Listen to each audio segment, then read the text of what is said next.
ये कहानी शुरू होती है इंडोनेशिया के एक छोटे से गांव से। वक्त है 1943 का। इंडोनेशिया में इस वक्त 3 नेशंस के लोग रहते हैं, इंडोनेशियंस, डच और जापानीज। जापानीज इंडोनेशियन और डच लोगों पे बहुत जुल्म करते थे, इसीलिए ये दोनों नेशंस जापानीज को पसंद नहीं करती थी, ना ही उनके साथ घुल मिल के रहती थी। लेकिन आपस में ये लोग बहुत प्यार से रहते थे। पता चला है कि इंडोनेशिया के इस छोटे से गांव में कुछ जापानीज सोल्जर्स ने इंडोनेशियन और डच लोगों को कैद करके रखा था, जिनको यहाँ से बचाने आती है एक डच लड़की इवाना। वो अपनी होशियारी से यहाँ से सबको छुड़वाने में कामयाब हो जाती है, लेकिन उसकी बुरी किस्मत के आखिर में वो खुद ही जापानीज सोल्जर्स के हाथों पकड़ी जाती है। उसे ऑफिसर के पास लाया जाता है, जो कि इवाना का ही दोस्त था। इवाना को लगा कि ऑफिसर उसकी मदद करेगा, लेकिन ऑफिसर उसका गला दबाकर उसे मारने वाला था। जो देख एक इंडोनेशियन लड़का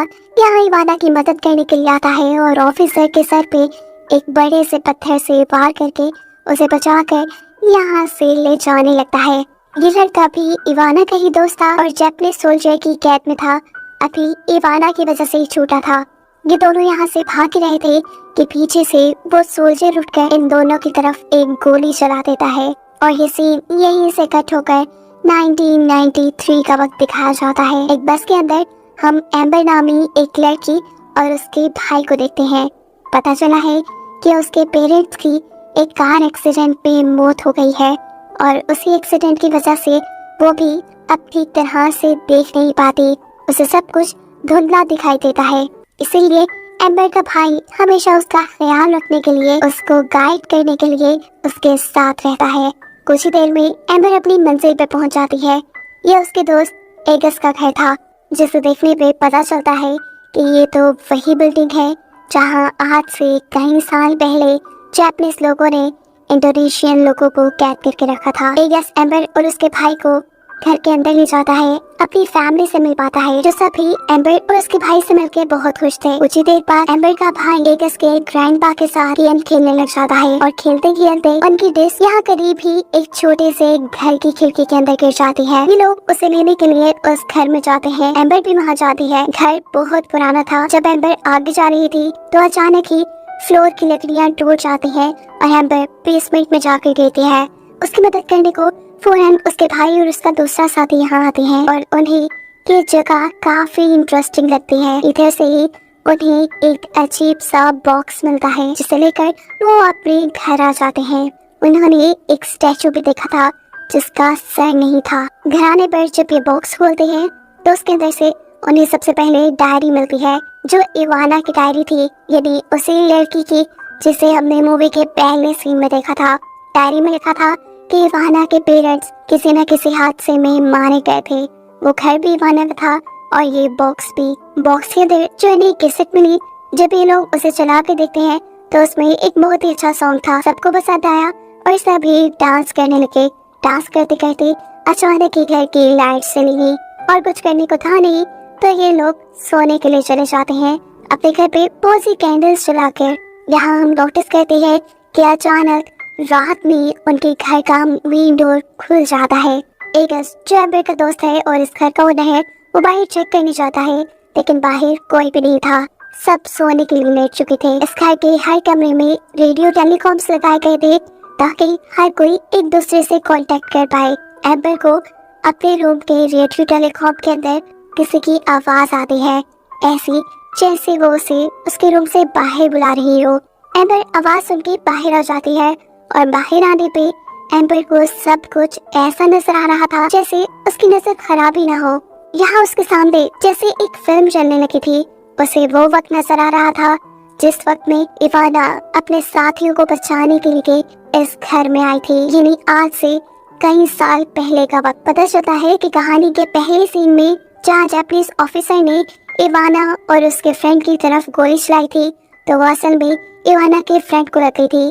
उसकी जान बचाने के लिए इवाना दोबारा उसे इसी घर के अंदर ले आई।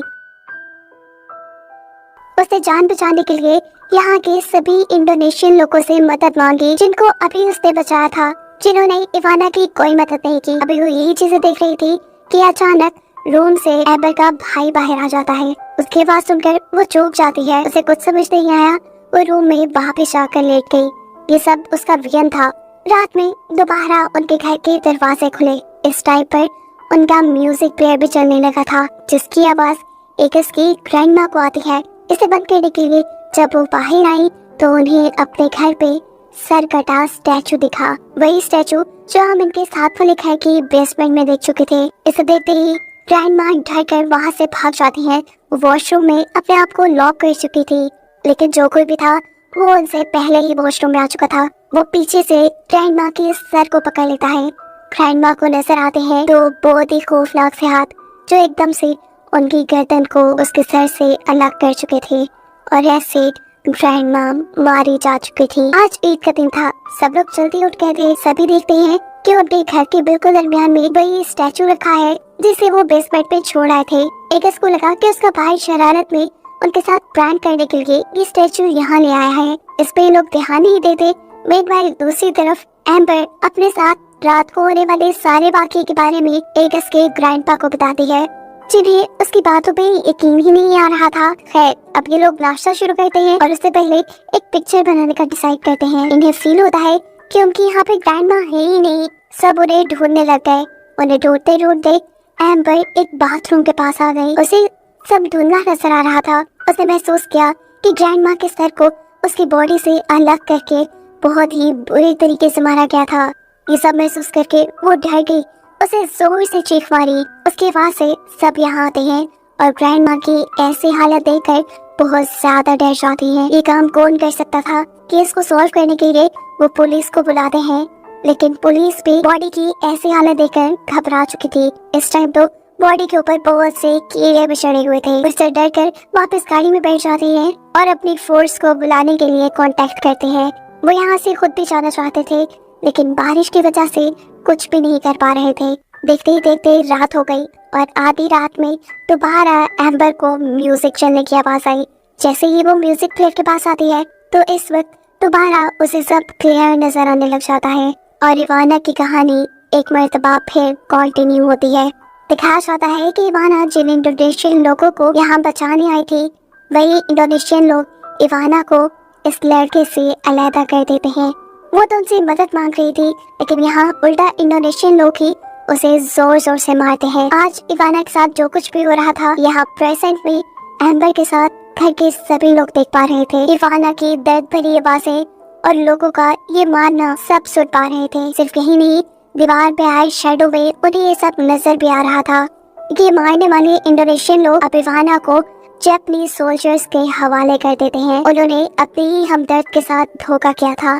जापानीज सोल्जर भी यहाँ इवाना को खूब टॉर्चर करते हैं, अपनी गन से मारते हैं और गुस्से में इवाना सभी लोगों को कहती है, देखना मेरा हिसाब यही पूरा नहीं होगा। मैं अपने खून के एक एक कतरे का बदला लेने के लिए वापस जरूर आऊंगी और हर इंडोनेशियन और डच लोगों को मारकर अपने खून की प्यास बुझाऊंगी। ये बातें सुनकर जापानीज सोल्जर को गुस्सा आ जाता है और वो अब इवाना के ऊपर ऐसा बुरा हमला करता है कि उसका सर बॉडी से अलग हो गया। शैडो देखने वाले एम्बर और यहाँ सारे लोग ये देखकर डर गए। इन्होंने देखा कि जापानीज सोल्जर ने इवाना का सर उठाकर बाहर कुएं में फेंक दिया था, जबकि इवाना का जख्मी बॉयफ्रेंड इवाना की बॉडी को जैसे तैसे उठाते हुए यहाँ साथ वाले छोटे से बने घर की बेसमेंट पे ले गया। इवाना की लाश को छुपाने के लिए उसने बहुत सी मिट्टी इवाना के ऊपर लगा दी ताकि सबको लगे कि ये एक स्टैचू है। उसके बाद कपड़ा ढक के वो यहाँ से बाहर निकल आया। वो जापानीज सोल्जर से अपनी दोस्त इवाना का बदला लेना चाहता था, लेकिन वो जख्मी था, ज्यादा कुछ नहीं कर पाया। जापानीज सोल्जर्स ने उसे ही मार दिया। यहाँ सब लोग जो शैडोज देखने में बिजी थे, इतने में ही दिखाया जाता है कि इवाना की सोल एक उसके भाई को साथ वाले घर की बेसमेंट में ले जाकर बुरी तरह उसके सर को उसकी बॉडी से अलग करते हुए मार देती है, ऐसे ही जैसे उसने ग्रैंडमा को मारा था। ये देखकर सब बुरी तरह डर जाती है और आकर पुलिस वाले की वैन में बैठ जाते हैं। ये लोग यहाँ से भागने की कोशिश में थे, लेकिन गाड़ी स्टार्ट ही नहीं होती। उन्हें यहाँ पे इवाना ने ही रोका हुआ था, क्योंकि अब कार की रेडियो पे ये लोग इवाना की आवाज सुन रहे थे। सिर्फ यही नहीं, इवाना अब अपने खून से लथपथ हाथ गाड़ी के चारों तरफ लगा देती है और ये देखकर ये लोग बुरी तरह डर जाते हैं। और अब इवाना एक और बंदे का मर्डर करती है। वो एक उसकी आंट को बिल्कुल उसी तरह मारती है जिस तरह उसने पहले 2 लोगों को मारा, सर को बॉडी से अलग करते हुए। इन सबको अब बहुत करीब नजर आ रही थी। इन्हें पता था कि इवाना अब इन्हें भी मार देगी। अपने आप को बचाने के लिए ये लोग इस सिचुएशन से लड़ने का फैसला करते हैं। ये फैसला करते हैं कि ये इवाना के स्टैचू को जला देंगे और ऐसे शायद इन्हें इवाना की सोल से छुटकारा मिल जाए। अपने प्लान को सर अंजाम देने के लिए ये सब लोग बाहर निकलते हैं। सब लोग इवाना के स्टैचू को उठाकर कुएं के पास तक लेके आते हैं। पुलिस ऑफिसर इवाना के स्टैचू को तोड़ता है और सब मिलकर उसे कुएं के अंदर फेंक देते हैं। लेकिन इतने में ही इवाना की सोल यहाँ पर एम्बर और एम्बर के भाई दोनों को ही गले से पकड़कर हवा में लटका देती है। इन दोनों को बचाने के लिए उनके साथी ने इवाना की सोल के ऊपर पीछे से एक हथौड़े से वार किया, जिसकी वजह से इवाना की सोल के हाथ से ये दोनों ही छूटकर कुएं में गिर गए। यहाँ ऊपर से पुलिस वाला इनके पास एक लाइटर फेंकता है ताकि ये लोग इवाना की बॉडी को जला सके। इवाना, जिसे नजर बहुत कम आता था, वो बहुत ही मुश्किल से यहाँ पे लाइटर ढूंढ पाती है और जैसे ही उसे लाइटर मिल जाता है, इससे पहले कि वो इवाना की बॉडी को जला पाती, यहाँ कुएं के अंदर भी इवाना की सोल आकर उसके गले को पकड़ लेती है। यानी वो भी अब एम्बर का गला तोड़कर उसे मारने वाली थी, पर वक्त रहते ही यहाँ ये लाइटर एम्बर का भाई पकड़ लेता है और वो यहाँ पे इवाना की लाश को आग लगा देता है। दिखाया गया कि इवाना की सोल जल गई, शायद वो आजाद हो गई थी और फाइनली इन दोनों की जान उससे बच गई थी। इनकी जान बच गई थी, लेकिन ये लोग ज्यादा देर यहाँ नहीं रह सकते थे। सुबह होते ही ये सब अपनी पैकिंग करके यहाँ से निकल जाते हैं। एम्बर यहाँ इवाना की एक फोटो अपने पास रख लेते हैं। उनके इस घर से निकलने के बाद हम देखते हैं कि इस घर का म्यूजिक प्लेयर खुद ब खुद चल गया। साफ मतलब था कि खतरा पूरी तरह टला नहीं। या तो इवाना नहीं मरी या फिर इवाना के बॉयफ्रेंड की रूह अभी उसका बदला लेने के लिए यहीं कहीं रहती है। आगे क्या होने वाला था कोई नहीं जानता। इसी मिस्ट्री के साथ ये कहानी